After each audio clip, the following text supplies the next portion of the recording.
to share with you 4 simple words that are a really quick, easy brain hack to get your brain to believe something different that will completely change the way you interact with food that you seem to not be able to stop eating. Hi, Carrie Nygaard here with your weekly thought about your brain and how it relates to food and your body. Here's the way beliefs work, is that our brain believes whatever it has the most evidence to support. And we can create new beliefs just by collecting new evidence to support a new belief. And as soon as we have enough or compelling evidence to believe something new, the balances tilt. And now our brain, and I'm talking about our subconscious thinking brain, where over 90% of our automated thoughts occur. That's what creates our results, because whatever we tell ourselves is what our brain makes true for us. For example, if you've been telling yourself for years and years and years, oh, I can't control myself around chocolate, I'll just eat it all, I can't even bring it in the house. You have evidence to believe that. That's how it became a belief. But it only began as a thought that began to grow roots as your brain subconsciously collected more and more evidence to believe that thought to be true. The same process in which that occurred, we can start to loosen the dirt around that belief and be able to pull the root out, to plant and all, okay, weed and all. This is how this works. And I'm going to use some examples from my practice to illustrate this. Just this last week, actually a couple weeks ago, a woman came to me and said, I overate pizza, and I always overeat pizza, and I can't seem to not want to overeat pizza. I can go in with a plan that I'm just going to stay in control and that I'm only going to eat so many pieces. But when it's sitting there right in front of me, I can't stop from eating it. So I taught her something, and I gave her an exercise that's very powerful. I said, rather than believing that I can't stop myself from eating pizza, you have good reason to believe that. You have some experiences. You've been telling yourself this, right? So you have good reason to believe it. But there's 4 words I want you to add at the end of that sentence. I just love pizza so much. And I said, add this, maybe, but maybe not. Our brain, not only does it collect evidence to create belief, now it believes whatever it has the most evidence to support, but another brain basic is that your brain is a problem-solving machine. And if you pose it a question, it can't help but create the answer.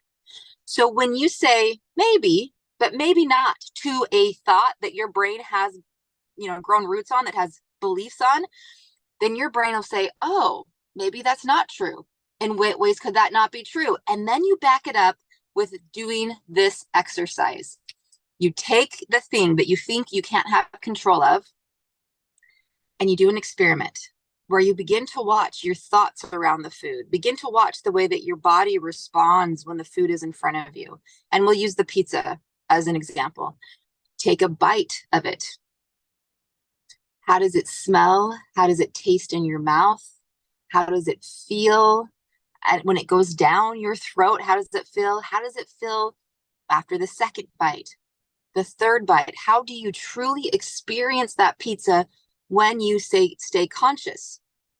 What happens is that when we're around food, that survival lower brain, subconscious part of our brain takes over, and the emotional experience and our beliefs about the thing, the pizza, takes over. When in reality, if we stay conscious, mindful, we will discover that a lot of the foods we think we like, we mostly just have beliefs about liking it. And not that we don't like it, but we don't like it near as much as we think that we will. This particular client went and tried this experiment like I suggested to her. She wrote me an email yesterday and she said, I got the pizza. She said it smelled so good. I told her to go to her favorite pizza place and get a pizza and do this experiment. She said it smelled so good. She said, I thought for sure I'd eat 3, 4 pieces or more. But I sat down. She said she sat down and she took a bite and she was mindful. How does this feel in my mouth? And she said, to her surprise, the first thought was, this is really greasy. I never realized it was so greasy before. And as she ate the pizza, being mindful with each bite, all in on the pleasure and joy of eating the pizza, she realized she just didn't like it the way that she thought she did. She said she stopped at 2 pieces and didn't want any more, put it in the fridge. And she says she loves cold pizza for breakfast and lunch. And she didn't eat any of the leftovers for breakfast and lunch. Her family ate it over the next couple of days because she realized she just didn't like it the way she thought. The same thing can be done with any food that your brain really thinks that you love. Give it a try. Remember the 4 words, maybe, but maybe not. And then follow it up with an experiment. Try that. I'd love to hear in the comments. Email me. Let me know how it goes. Carrie@carrienygaard.com is my email. In the description is the link to be able to work with me or join me for my next free workshop that's happening end of November. Thanks so much. Bye.